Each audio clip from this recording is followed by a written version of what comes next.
Good morning বন্ধুরা, আজ 25শে জানুয়ারি আমি বেরিয়ে পড়লাম লাচুংয়ের উদ্দেশ্যে। চড়াই উতরাই ঢালু পাহাড়ি রাস্তা বেয়ে আর সাথে তিস্তা নদীকে সঙ্গে নিয়ে এগিয়ে চললাম লাচুংয়ের উদ্দেশ্যে। বন্যা এসে সিকিমকে যতই ভেঙে চুরে গুঁড়িয়ে দিতে চাক না কেন, সিকিমের সৌন্দর্য একটু মলিন করতে পারেনি। তাই তো বহু পর্যটক ছুটে এসেছে এই সিকিমের সৌন্দর্যটাকে উপভোগ করতে, আর আমিও বেরিয়ে পড়েছি এই সিকিমের সৌন্দর্যকে উপভোগ করতে। তো চলো বন্ধুরা, আমার সাথে সাথে তোমরা এই সৌন্দর্যটাকে উপভোগ করো। হ্যালো ফ্রেন্ডস, আমি বেরিয়ে পড়েছি লাচুংয়ের উদ্দেশ্যে। একটু দেরি হয়ে গেলো যেহেতু শেয়ার কার, তো সবাই সব প্যাসেঞ্জার না আসার জন্য একটু লেট হয়ে গেছে, 11টা বেজে গেছে প্রায়। আমি পিছনের সিটে বসেছি এখন। সামনের সিটে বসার ইচ্ছা ছিল, বাট যেহেতু সবাইকে অ্যাডজাস্টমেন্ট করে বসতে হবে, তো যিনি গাড়িটা ঠিক করছিলেন উনি বললেন যে যারা সামনে বসবে তাদের আসার সময় ঘোরার সময় পিছনে বসতে হবে। তো সেই জন্য ভাবলাম যে এখন তো আমি লাচুং যাচ্ছি, মানে এখন তো সেরকম কিছু দেখার নেই রাস্তায়, তো এখন আমি পিছনের সিটে বসে যতটা পারি ভিডিও করি, আর কালকে সামনের সিটে বসবো। মানে এখন আমার সত্যি কথা বলতে এত এক্সাইটমেন্ট হচ্ছে, মানে বলে বোঝাতে পারবো না। তোমাদের কিছুটা বাইরের ভিউ আমি যতটা পারি পিছনের সিটে বসে দেখানোর চেষ্টা করবো। ওকে বন্ধুরা, দেখো আমি একদমই পিছনের সিটে বসে আছি, যার কারণে আমি সামনে কিছুই দেখতে পাচ্ছি না। অবশ্য সামনে আজকে সেরকম দেখার কিছু আছে বলে আমার মনে হয় না। আমি যতটা পারি জানলা দিয়ে বাইরের ভিউটা দেখছি, আর তোমাদেরও সেই বাইরের ভিউটা দেখানোর চেষ্টা করছি। বাইরের মনোরম পরিবেশটা তোমাদের দেখাই। দেখো বন্ধুরা, বাইরের ওয়েদারটা কত সুন্দর, একদম পরিষ্কার ঝকঝকে আকাশ, আর ঢালু পাহাড়ি রাস্তা দিয়ে আমাদের গাড়িটা আস্তে আস্তে লাচুংয়ের দিকে এগিয়ে যাচ্ছে। দুদিকে পাহাড়, ওপরে একদম ঝাঁ ঝকঝকে আকাশ। সত্যি পাহাড়ে ভালোবাসা একটা আলাদাই জিনিস। ফ্রেন্ডস, আমাদের গাড়ি ড্রাইভার একটা ক্যাফের সামনে থামিয়েছে গাড়ি, যদি কেউ ব্রেকফাস্ট করে। যদি এতবেলা কেউ ব্রেকফাস্ট করবে না, কেউ টয়লেট করতে চাইলে, কেউ কফি টফি খেতে চাইলে মানে সেগুলো করে নিতে হয়। এখানে একটা ভিউ পয়েন্টে আছে, তাহলে তোমাদের দেখায় ভিউ পয়েন্টটা কেমন। মানে কি এখানে ছবি তুলছে, যদিও আমার ছবি তোলার কোনো ইচ্ছা নেই, জাস্ট ভিডিওটা করে দেখাচ্ছি তোমাদের।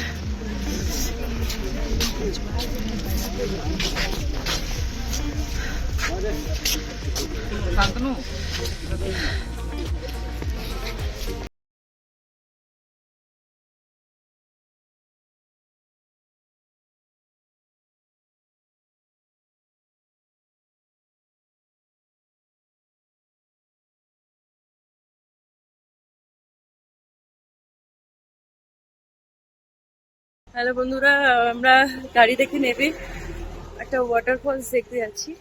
ড্রাইভার দাদা বললেন যে এখানে একটা ভালো ওয়াটারফলস আছে, তো চলো তোমাদের দেখাই ওয়াটারফলসটা, আমিও দেখি।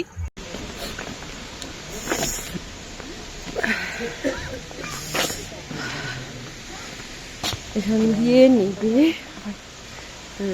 ওই যে দূরে ওয়াটারফলসটা।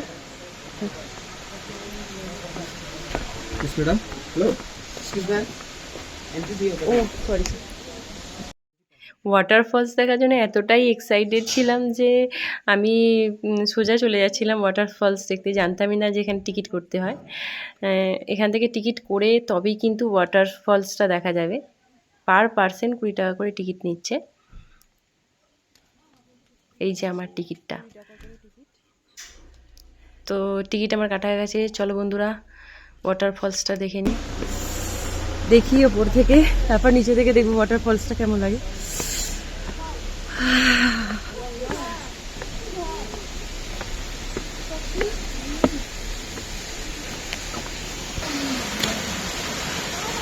দেখো ওয়াটারফলসটা, অনেকে এখানে ছবি তুলতে ব্যস্ত। দেখি আমিও 2-4টে ছবি তুলে নেবো। অসাধারণ ওয়াটারফলসটা, এখান থেকে ভালো ভিউ পাওয়া যায় ছবি তোলার।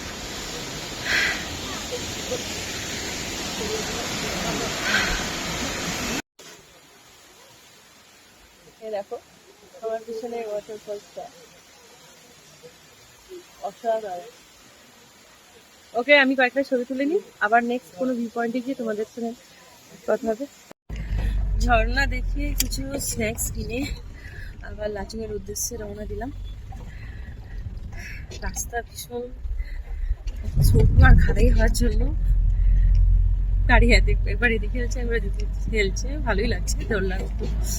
আর রাস্তার ভিউটা জাস্ট অসাধারণ, তোমাদের দেখাও আস্তে আস্তে সমস্ত ভিউ। যতটা রাস্তা যাচ্ছি ততটাই তিস্তা নদী আমাদের সাথে সাথে রওনা দিচ্ছে, ভালো লাগছে, মানে তিস্তা নদী সঙ্গী হয়ে গেছে। কালকে যখন গ্যাংটক যাচ্ছিলাম পুরো রাস্তাটাই তিস্তা গিয়েছি, এখানেও তাই লাচুং যাওয়ার পথে পুরো রাস্তাটাই তিস্তা পাচ্ছি। আস্তে আস্তে লাচুং যত এগোচ্ছে, লাচুং দিকে যতটা আমরা যাচ্ছি ঠান্ডা ততই বাড়ছে। কালকে গ্যাংটকে অতটা ঠান্ডা লাগেনি, ইনফ্যাক্ট রাত্রেবেলা ভীষণ ভালো লাগছে, বাট যত লাচুং দিকে যাচ্ছে ততই ঠান্ডা বাড়ছে আর ততই ভালো লাগছে, কারণ ঠান্ডা উপভোগ করার জন্য আর বরফি খেলার জন্যই তো লাচুং যাওয়া। ওকে, আবার আমি কোনো ভিউ পয়েন্ট এলে তোমাদের দেখাবো। দূরে পাহাড়, নিচে নদী, মনের মধ্যে একটা কবি কবি ফিলিংস আসছে। এই দেখো ওই খাড়াই রাস্তা দিয়ে আমরা নামবো।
দেখো পিছনে পাহাড়, এদিকে রেস্টুরেন্ট, এদিকে পাহাড়, এদিকে রাস্তা,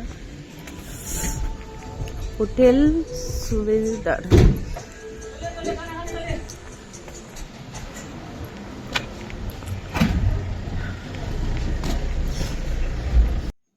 এখানে কিন্তু বুফে সিস্টেম, নিজেদের খাবার নিজেদের নিয়েই খেতে হবে। একদিক দিয়ে ভালো, যার যেটা ভালো লাগবে সে সেটাই খাবে, খাওয়ার কোনো নষ্ট হওয়ার প্রশ্নই নেই এখানে। বন্ধুরা আমি চটপট লাঞ্চটা সেরে নিই, অনেকটাই বেলা হয়ে গেছে। লাঞ্চ কমপ্লিট হয়ে গেছে, এবার আবার লাচুংয়ের উদ্দেশ্যে রওনা দেবো। তার আগে কিছু চিপস কিনে নিলাম আর কিছু চকলেট কিনে নিলাম। ये चॉकलेट शॉप, इस मैडम बहुत अच्छा है, बात कर रहे थे बहुत अच्छा। इनकी शॉप से मैंने, इन लोगों को हिंदी समझ में आती है, बंगाली नहीं, तो इसलिए मैं हिंदी में बात कर रही थी। कितने ज़्यादा शॉप्स में चॉकलेट वगैरह है और मैंने खरीद लिया। कितने इधर पहाड़ी चॉकलेट अचार वगैरह है, ये देखो।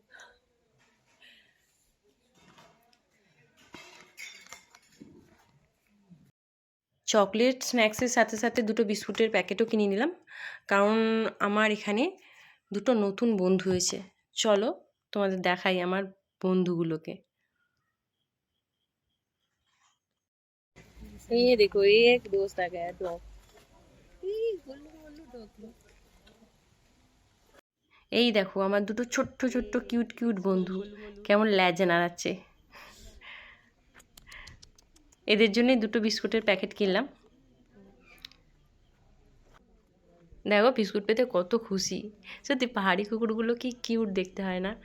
খুব সুন্দর, মনে হয় ধরে চটকে দিই। এই লোক भी हमारे साथ जा रहा है। ये लोग आसाम से है। আমি বাঙালিতে বলছি, এনারা আসাম থেকে। রাস্তায় বন্ধুত্ব হয়ে গেল, একই গাড়িতে আছি, সুতরাং সবার সঙ্গে মিলেমিশে চলতে হবে, খুব আনন্দ করতে হবে। ঠান্ডাটা কেমন লাগছে? बहुत ठंडा, ভালো লাগছে।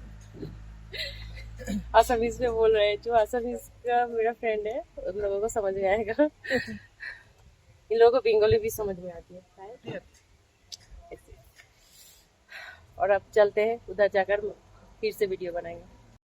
লাঞ্চ সেরে বেরিয়ে পড়লাম। এখন আমাদের গাড়িটা এক চেকিং পয়েন্টের দিকে এগিয়ে যাচ্ছে। বাপরে কি ঢালু রাস্তা, দেখেই ভয় করছে।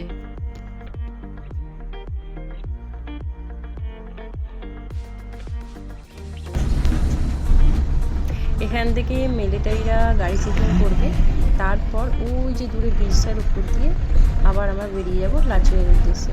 দেখো কত গাড়ি দাঁড়িয়ে আছে এখানে, কিন্তু সমস্ত টুরিস্টরা যারা এখানে আসবে সবাই কিন্তু এখান থেকে গাড়ি চেকিং করে তবেই বেরোতে হবে। বন্ধুরা এখন আমরা আছি চেকিং পয়েন্টে, এখানে গাড়ি চেকিং করে মিলিটারিরা, তারপর আবার আমরা যাবো। ততক্ষণ এইখানে সৌন্দর্যটাও ভোগ করি আর তোমাদেরও দেখাই। ওই যে দেখো ব্রিজ, ওই ব্রিজটার উপর দিয়ে আমরা যাবো। তিস্তা নদী সামনে, এই তিস্তা নদী দিকে বয়ে যাচ্ছে। সবাই এখন ছবি তুলতে ব্যস্ত। চেকিং পয়েন্ট থেকে অনেকক্ষণ আগেই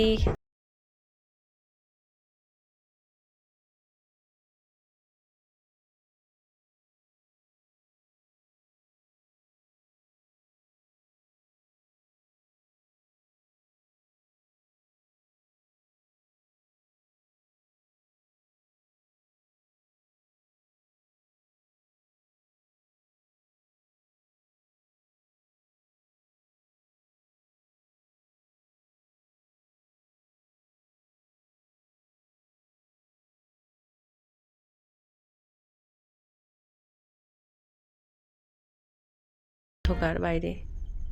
তো বন্ধুরা অবশেষে আমি চলে এসেছি লাচুংয়ে।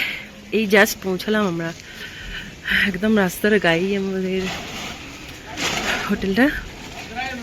আসার সময় অনেক বরফ দেখতে পেয়েছি, কালকে সকালে খেয়ে থাকে। ওইদিকে মানে যে তিস্তা নদীর আওয়াজ পাওয়া যাচ্ছে।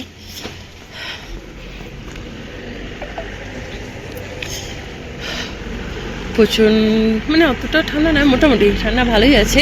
তা নাহলে তো স্নোফল হবে না। একটা তিস্তা নদী, ওইটা আমাদের হোটেল দেখা যাচ্ছে। এখন আমি যাই, এই হোটেলের রুমে গিয়ে ফ্রেশ হয়ে নিই। আর অনেকটা রাতই হয়ে গেছে, তাই ডিনারটাও সেরে নিতে হবে এবার। বন্ধুরা বসেছে, আমি হোটেলের রুমে চলে এসেছি। আমি তোমাদের দেখাচ্ছি আমাদের রুমটা। তার আগে দেখিয়ে দিই, আমাদের রুমটা একদম পড়েছে হোটেলের টপ ফ্লোরে। পিছন দিকে ওদিকে তিস্তা নদী দেখা যাবে, মনে হচ্ছে সকালবেলা দেখাবো সেটা। এটা ব্যালকনি, এটা রুম। এদিকে জানালা রয়েছে, বেড, একটা ড্রেসিং টেবিল, জামা কাপড় রাখার একটা ড্রেস আছে ভালো, টেবিল, একটা বাথরুম। বন্ধুরা এবার আমি চটপট ডিনারটা সেরে আসি। ডিনার করতে নিচে এসে দেখলাম এখানেও কিন্তু বুফে সিস্টেম, নিজের খাবারটা নিজেই নিতে হবে।